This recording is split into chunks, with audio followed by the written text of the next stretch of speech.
Hello friend, इस video में हम लोग पढ़ने वाले हैं यूनिट नंबर 3। 2 यूनिट हमने समाप्त कर दिया है, पीछे जाकर रिवीजन कर सकते हैं आप लोग। यूनिट 3 है फ्लेक्चर, स्ट्रेस, टार्सन, शियर, ये सब सारी चीज़ें एक यूनिट में जोड़ दिया है। ठीक है, तो डेरिवेशन भी है इस यूनिट में, इसके साथ साथ कुछ न्यूमेरिकल पोर्शन भी है। तो डेरिवेशन 2 ही इंपॉर्टेंट है जिसको मैं पूरी तरह से करवाने का प्रयास करूंगा। बाकी जो है और थ्योरी के साथ साथ न्यूमेरिकल भी इस चैप्टर से आते हैं। वेटेज काफ़ी ज़्यादा है इस चैप्टर का, तो एक एक करके सारी चीज़ें हम लोग डिस्कस करने वाले हैं इस चैप्टर में। आज हम लोग डिस्कस करेंगे 2 टॉपिक को। पहला टॉपिक है अपने पास assumptions analysis of pure bending. तो कभी कभी एजम्पशंस पूछ लेता है 2 नंबर में या 5 नंबर में। ठीक है, तो अगर 2 नंबर में आएगा तो सिर्फ 5 पॉइंट लिखना है, 3 पॉइंट लिखना है, एजम्पशंस आता है। और अगर 10 नंबर में ये क्वेश्चन आता है तो इसके साथ साथ कोई एक और पार्ट इसका ऐड करेगा। ठीक है, तो पहला एजम्पशंस क्या है, देखो, assumptions analysis of pure bending. आज हम लोग प्योर बेंडिंग का एनालिसिस करेंगे। M/I F/Y E/R वाला जो इक्वेशन है, बेंडिंग इक्वेशन, उसी के बारे में है। तो पहला एजम्पशंस है अपने पास, ध्यान से समझो चीज़ों को। एजम्पशंस क्योंकि याद करना है आपको। मटेरियल जो बना होता है बीम का, इस तरह से जो बीम का डिज़ाइन हमने पिछले लेक्चर में किया था, बीम का शियर फोर्स बेंडिंग मोमेंट निकाले थे। अब इस बीम के अंदर का एनालिसिस करेंगे कि ये बीम किस चीज़ से बना होता है, इसकी लेयर्स की परफॉर्मेंस क्या है, न्यूट्रल एक्सेस कहाँ पे है, कहाँ पे कंप्रेशन है, कहाँ पे टेंशन है, ये सब सारी चीज़ें का। ठीक है, तो पहला एजम्पशन है मटेरियल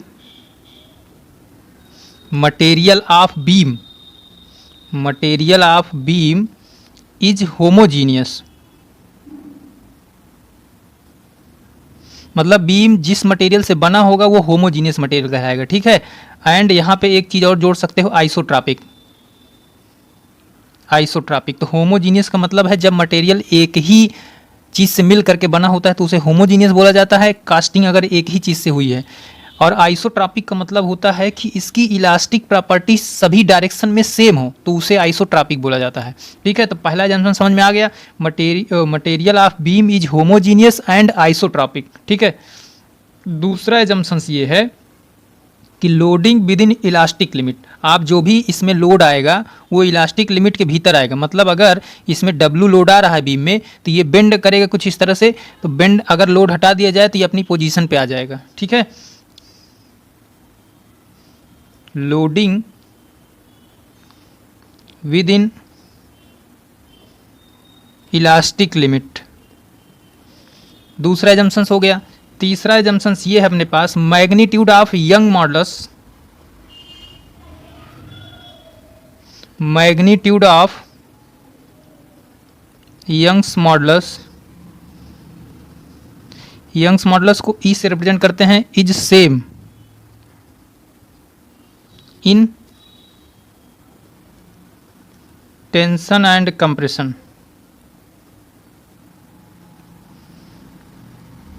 जैसे ये बीम है अपने पास, इस बीम में लोड लगाओगे तो ये बीम कुछ इस तरह से झुक जाएगी, तो इस तरह से झुक जाएगी। इस बीम का ये बीच वाला पोर्शन यहाँ से न्यूट्रल एक्सेस हो गया, तो इस तरह से बेंड वाले पोर्शन में भी न्यूट्रल एक्सेस हो गया, तो नीचे हो जाएगा अपने पास टेंशन और ऊपर हो जाएगा कंप्रेशन। तो चाहे टेंशन जोन हो चाहे कंप्रेशन जोन हो, दोनों में यंग्स मॉडुलस की वैल्यू क्या होगी, सेम होगी। ठीक है, यही तीसरा एजम्पशंस कह रहा है। चौथा एजम्पशंस क्या है अपने पास कि each layer of beam is free, each layer of, भाई बीम कई लेयर से मिल करके बनी होती है। ठीक है, बहुत सारी लेयर से मिल करके बनी होती है, तो ईच लेयर, प्रत्येक लेयर की बात हो रही है। Each layer of beam is free to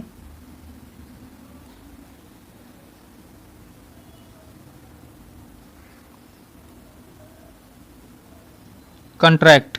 मतलब कहने का प्रत्येक लेयर जो बनी होगी वो फ्री एक्सपेंड भी कर सकती है और फ्री कंटैक्ट भी कर सकती है। अगर इसमें मुड़ाव पेन में किया जाए, इसको ऐसे मोड़ा जाए, तो छोड़ने पर क्या होगा, यानी कि कंप्रेशन और टेंशन दोनों बराबर बराबर उसमें लेयर में आएगा। ऐसा नहीं है कि कंप्रेशन ज़्यादा हो गया टेंशन ज़्यादा हो गया, या कंप्रेशन कम हो गया टेंशन ज़्यादा हो गया, तो ऐसा नहीं होना चाहिए। ठीक है, इस तरह से आपको डिजाइन करना है। तो 4 एजम्पशंस हो गए। 5वां एजम्पशन देख लो क्या कहता है भाई, radius of curvature is layer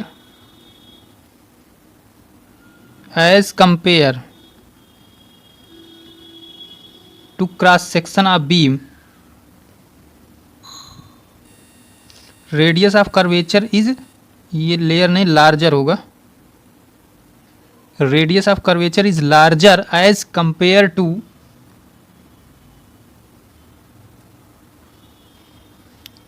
cross section of beam, यानी कि बीम के क्रॉस सेक्शन के कंपेयर में, जैसे बीम, ये बीम है अपने पास इस तरह से, तो बीम का ये वाला जो पोर्शन होता है ये क्रॉस सेक्शन कहलाता है। तो बीम के क्रॉस सेक्शन के कंपेयर में क्या होता है, रेडियस ऑफ कर्वेचर इस बीम का ज़्यादा होता है। यहाँ से इसको आगे बढ़ाओगे तो रेडियस ऑफ कर्वेचर कुछ इस तरह से बनेगा, आर की वैल्यू। तो ये क्रॉस सेक्शन ऑफ बीम के कंपेयर में क्या होता है, ज़्यादा होता है। ठीक है, तो 6वां पॉइंट क्या है अपने पास, 6 पॉइंट ये है कि नो लेटरल स्ट्रेन, यानी कि अपने पास लेटरल स्ट्रेन नहीं आना चाहिए। Only for longitudinal stress is there.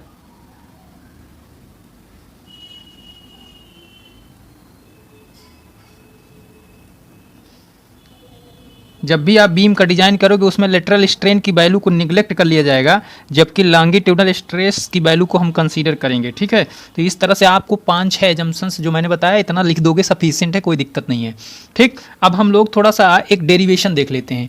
Derivation में बेंडिंग इक्वेशन कैसे डिफाइन किया गया है या कैसे फार्मूला आया है, M/I E/R। ठीक है, ये वाले फार्मूले डेरिवेशन में पूछा जाता है। कहेगा आपको क्वेश्चन में कि derive the bending equation for pure bending to analysis of flexural stress, इस तरह से क्वेश्चन पूछा जा सकता है। तो हम लोग डेरिवेशन देखेंगे अब। ठीक है, 2 फिगर मैं बता रहा हूँ, ध्यान से समझ लेना। डेरिवेशन के लिए सबसे पहली चीज़ जानना जरूरी है कि फिगर कैसे रिप्रेजेंट करना है, तो ध्यान से समझ लेना इसको। ये है अपने पास कोई एक बीम, ठीक है, ये बीम है जिसका मैंने क्रॉस सेक्शन ले लिया। अब इस बीम में मैं मोमेंट लगा दिया, चलो ठीक है, ये मैंने मोमेंट लगा दिया, M मोमेंट लगा दिया हमने बीम में। ठीक, अब इस बीम का कहीं ना कहीं न्यूट्रल एक्सिस होगा, ये न्यूट्रल एक्सिस हो गया अपने पास। इस न्यूट्रल एक्सिस को मैंने कह दिया ये PQ लाइन है। ठीक, अब सारे लाइन का रिप्रेजेंटेशन कर देते हैं, ABCD। PQ line neutral axis हो गई। अब टोटल एनालिसिस करने के लिए आपको पता है कि एक लेयर मान लिया जाता है, एक लेयर एज्यूम कर लिया जाता है। तो हम न्यूट्रल एक्सिस से नीचे कुछ दूरी पर एक लेयर को एज्यूम कर लेंगे, ये हमने एक लेयर मान लिया। ठीक है, इसका एनालिसिस करेंगे और फिर डेरिवेशन कर देंगे, मतलब इंटीग्रेशन कर देंगे, टोटल वैल्यू का फाइंड आउट हो जाएगा। तो ये लेयर जो हमने माना है ये y डिस्टेंस पर है, कहाँ से, न्यूट्रल एक्सिस यानी कि PQ से y डिस्टेंस पर है। अब इस लेयर का कोई एक नाम दे दो भाई साहब, तो हमने नाम दे दिया ये M और N है इस लेयर का नाम। ठीक है, इतनी बात समझ में आ गई। अब इसको आप बेंड करने का प्रयास करो, बीम को हम यहाँ से क्या कर दिए, बेंड करवा दिए। तो बेंड करने के बाद हमें क्या मिला, अगर हम इसको थोड़ा सा आगे बढ़ा दें,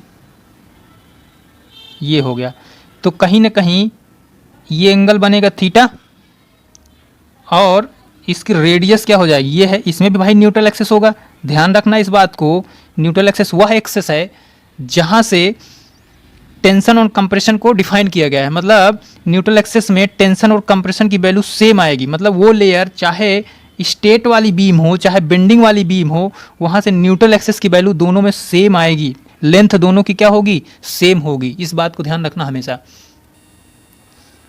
तो न्यूट्रल एक्सिस से अपने पास रेडियस क्या हो गया, R हो गया, ये रेडियस ऑफ कर्वेचर हो गया।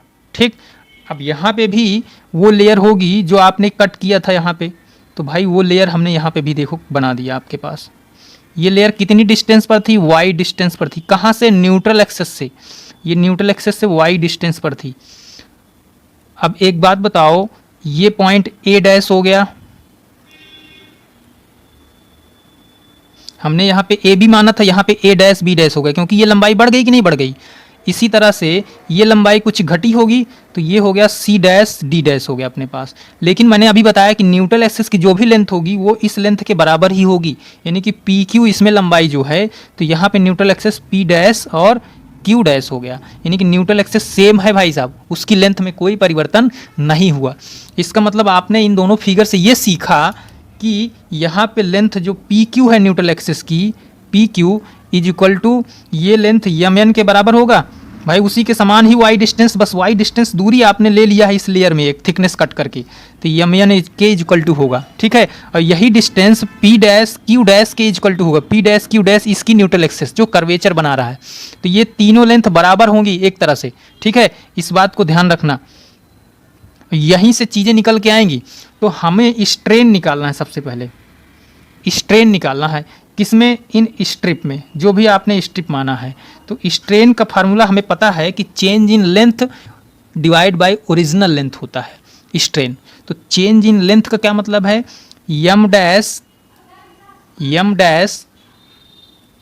यन डैश। कर्वेचर में देखो ये वाली जो स्ट्रिप है वो बढ़ गई कि नहीं बढ़ गई, तो M dash N dash change in length divide by original length, और यम और यन ये हो गया original divide by original M and N. यही तो हुआ अपने पास स्ट्रेन की वैल्यू। बताओ इन दोनों में से एनालिसिस करके चेंज इन लेंथ, मतलब ये चेंज इन लेंथ ये बड़ी वाली लेंथ है और ये पहले जो फिक्स है लेंथ वो है, तो हमने बड़ी वाली से छोटी वाली घटा दिया और ओरिजिनल हमारे पास ये है। ये हमारे पास क्या आ गया, स्ट्रेन की वैल्यू आ गया। अब एक बात बताओ, इस फिगर से देखने पे ये पता चल रहा है हमें कि अगर बचपन से पढ़े हैं एंगल इज इक्वल टू, हमने क्या पढ़ा है, आर्क अपान रेडियस, रेडियस पढ़ा है ना हमने। इसका मतलब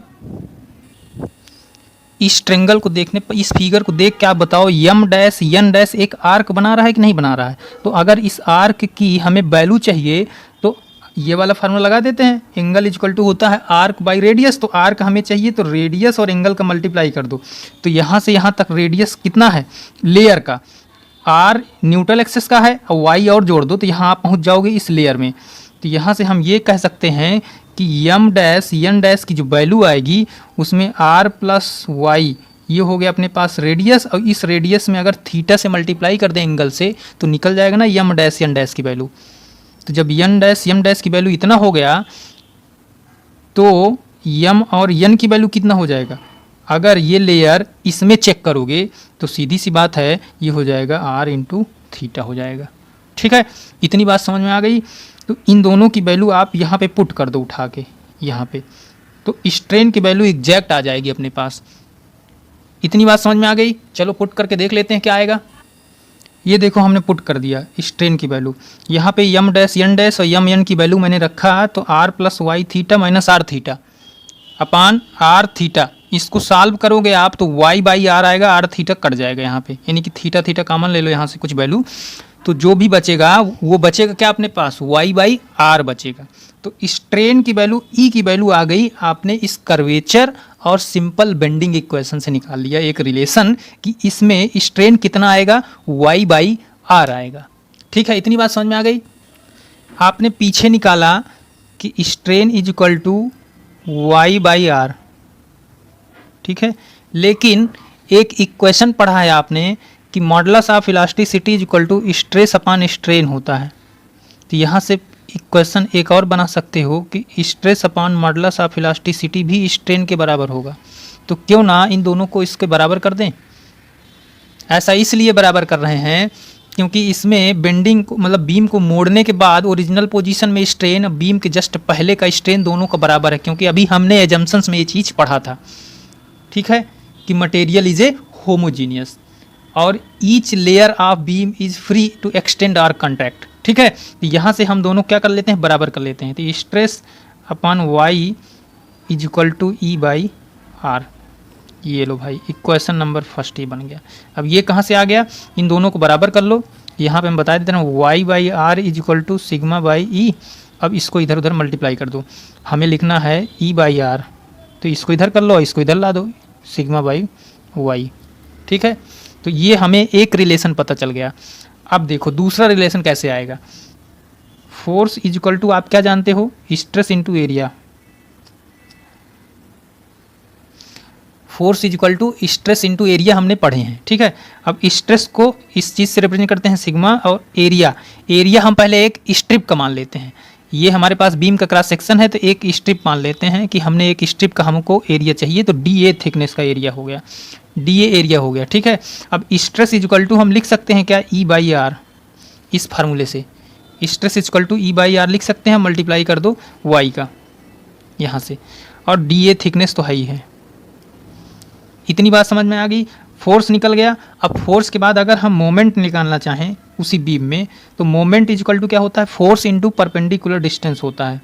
फोर्स इंटू परपेंडिकुलर डिस्टेंस होता है, ये चीज़ आप जान रहे हो, ठीक है। तो फोर्स की वैल्यू यहाँ से रख दो, E/R into Y into DA, और डिस्टेंस है कितनी डिस्टेंस पर आप निकालना चाह रहे हो, y डिस्टेंस पर निकालना चाह रहे हो। स्ट्रिप को कितनी डिस्टेंस पर माने हो, y डिस्टेंस पर माने हो आप बीम में, तो ये हो गया परपेंडिकुलर डिस्टेंस y। अब इसको सॉल्व कर लो, तो यहाँ से हम इसको सॉल्व करेंगे तो ये आ जाएगा E/R y² इंटू DA। ये अपने पास क्या आ गया, मोमेंट आ गया अबाउट न्यूट्रल एक्सिस, यानी कि न्यूट्रल एक्सिस के अबाउट हमने मोमेंट ले लिया, तो ये समीकरण बन गया अपने पास, ठीक है। अब आपको पता है कि टोटल मोमेंट चाहिए हमें, तो टोटल मोमेंट के लिए क्या करना पड़ेगा, total moment of force on the section of beam, on the section of beam, तो टोटल मोमेंट पता चल जाएगा। तो total moment is equal to, हम इंटीग्रेशन कर देते हैं इसका, E/R y² इंटू DA। तो E/R कांस्टेंट है, इसको बाहर निकाल लो, तो E/R इंटीग्रेशन ऑफ क्या हो जाएगा, y² इंटू DA। अब मैकेनिक्स में आपने पढ़ा है कि इस चीज़ को बोला जाता है moment of inertia I, second moment of inertia जिसे बोलते हैं, ठीक है। तो ये मोमेंट ऑफ इनर्शिया I हो गया, y² इंटू DA। तो यहाँ से हम ये लिख सकते हैं कि E/R is into I, moment of inertia is equal to m है। समझ में आई बात, तो I को इधर ट्रांसफर कर लो, m/I is equal to E/R। Equation number 2। अब इक्वेशन नंबर फर्स्ट क्या आया था, sigma by Y is equal to E/R आया था।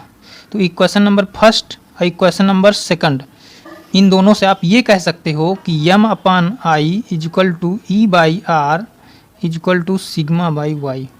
ये लो, यही तो हमें प्रूफ करना था, यही तो बेंडिंग इक्वेशन है भाई साहब, यही तो बेंडिंग इक्वेशन है, इसी को तो हमें प्रूफ करना था।